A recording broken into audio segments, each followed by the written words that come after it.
వాస్తవానికి కాంగ్రెస్ ప్రభుత్వం నిరుద్యోగుల జీవితాలతో ఆటలాడుకుంటుంది. ఇప్పటికే 20 మంది నిరుద్యోగులు చనిపోయారు. కనీసం 2.5 సంవత్సరాలు గడుస్తూ ఉన్నది అధికారంలోకి వచ్చి. ఒక్క జనరల్ నోటిఫికేషన్ వేయకపోగా మొన్న ప్రకటించినటువంటి పొల్యూషన్ సెంటర్ బోర్డుకు సంబంధించి 20 పోస్టులు పెట్టారు. 20 పోస్టులు పెంచి ఒక్కొక్క ఫీజు అప్లికేషన్ ఫీజు ₹1000 పెంచారు. గతం లోపల మేము అధికారంలోకి వస్తే ఒక్క రూపాయి తీసుకోకుండా ఫ్రీ అప్లికేషన్ చేస్తామన్నటువంటి కాంగ్రెస్ ప్రభుత్వం ఈరోజు నిరుద్యోగులతో ఒక పెట్టుబడిగా నిరుద్యోగుల నుంచి ఒక ఇప్పటికే మానసికంగా శారీరకంగా బాధతో ఉన్నాం. నోటిఫికేషన్ లెక్క 10 ఏళ్ళ నుంచి. ఇప్పుడు కాంగ్రెస్ గవర్నమెంట్ అధికారంలోకి వచ్చినాక తర్వాత ఒక్కొక్క ఫీజు ₹1000 పెంచారు.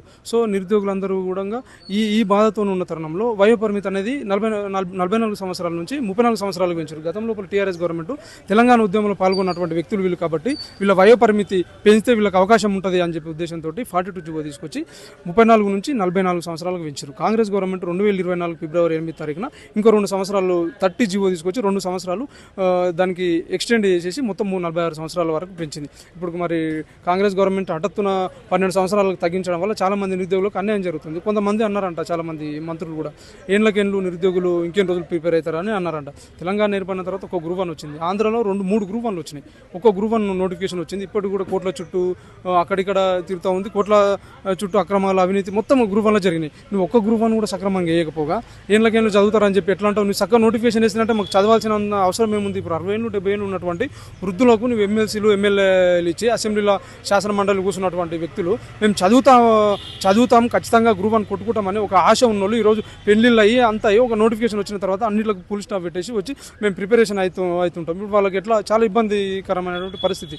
సో రేవంత్ రెడ్డి గారిని కనీసం కలిసి మా సమస్య వినవిద్దామంటే ఆయన మొన్ననే ఒక మీడియాలో నేను ఒక స్టాటిస్టిక్ ప్లేజర్ ఉన్నటువంటి సీఎంని ఎవరైనా ప్రజలు సమస్యలతోటి ఉంటున్నట్టే మేము నేను సంతోషపడతా అని చెప్పి మీడియా ముఖంగా చెప్పినటువంటి వ్యక్తి దగ్గర మా సమస్యను ఎట్లా చెప్పుకోగలుగుతాం? మేము ఈరోజు నిరుద్యోగులను అడ్డం పెట్టుకున్నటువంటి మేధావులందరికీ కూడా ప్రతి ఒక్కరికి కూడా పదవులు వచ్చినాయి.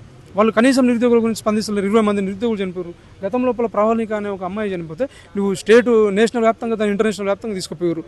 టీఆర్ఎస్ గవర్నమెంట్లో ఆ నిరుద్యోగులు చనిపోయారు అని. మరి 20 మంది నిరుద్యోగులు చనిపోయారు కదా, దీనికి అందరికీ కారణం ఎవరు? కాంగ్రెస్ ప్రభుత్వం కదా.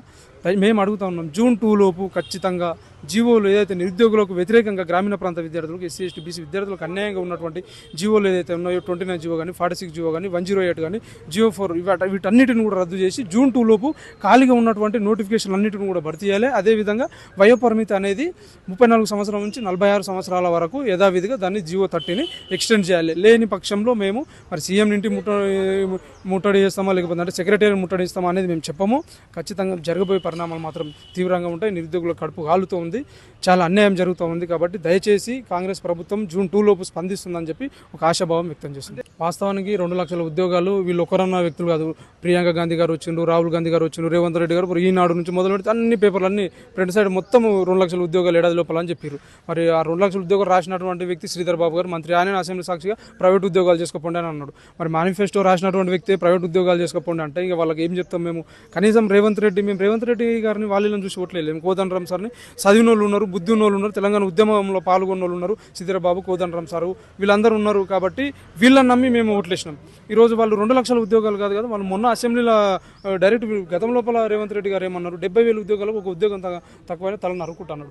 అసెంబ్లీ సమావేశాల్లో వాళ్ళు రాతపూర్వకంగా అడిగిన సమాధానంలో వేసింది 67,977 ఉద్యోగాలు అయితే దాంట్లో టీఆర్ఎస్ గవర్నమెంట్ 50,000 ఉద్యోగాలు ఇస్తే మా గవర్నమెంట్ వచ్చిన తర్వాత 16,697 ఉద్యోగాలు మా గవర్నమెంట్ వేసినామని చెప్పింది. మరి 16,000 ఉద్యోగాలు వేసినాం, అవి కూడా ఇప్పుడు కూడా అపాయింట్మెంట్ ఆర్డర్ చేయలేరు. మరి ఏ విధంగా ఇంకెన్ని రోజులు నిరుద్యోగులు మోసం చేస్తారు కాంగ్రెస్ గవర్నమెంట్? అసలు ఇక వీళ్ళకు చెప్పి మాకే ఇది అనిపిస్తుంది అన్న. వీళ్ళు చెప్పే పరిస్థితులు వినే పరిస్థితులు కూడా లేరు. వీళ్ళు అంటే ఎలక్షన్ ఏజెంట్గా అయిపోయింది ఇది నోటిఫికేషన్ అనేది. కరెక్ట్ ఎలక్షన్ మూమెంట్లో వస్తే నోటిఫికేషన్ విడుదల చేద్దామని వీళ్ళు ప్లాన్లో ఉన్నారు. కాబట్టి ఖచ్చితంగా మాకు ఇప్పటికే మాకు సహనం నశించిపోతుంది, మా జీవితాలు ఆగమైపోతున్నాయి. ఎవరిని అడిగే పరిస్థితి లేదు. 70-80 సార్లు ఢిల్లీకి పోయినటువంటి రేవంత్ రెడ్డి గారు కనీసం 5 నిమిషాలు కూడా మా దగ్గర మాట్లాడి మా సమస్యల మీద మాట్లాడే పరిస్థితి లేదు. కాబట్టి ఇక మేము డైరెక్ట్ జూన్ 2 లోపు స్పందించకపోతే పెద్ద ఎత్తున కార్యాచరణ ప్రకటించి పెద్ద ఎత్తున ఉద్యమాలు చేస్తాం. ఆ ఉద్యమాలు ఏంటి అని కూడా మేము ప్రకటించము. కాబట్టి ఖచ్చితంగా తర్వాత జూన్ 2 తర్వాత జరిగినటువంటి పరిణామాలకు అన్నిటికీ కూడా కాంగ్రెస్ గవర్నమెంట్ రేవంత్ రెడ్డి గారే బాధ్యత వహించాలి. తప్పకుండా జూన్ 2 లోపు నోటిఫికేషన్లు ఖాళీగా ఉన్నటువంటి పోస్టులన్నింటిని కూడా భర్తీ చేస్తారని చెప్పి కోరుకుంటాం.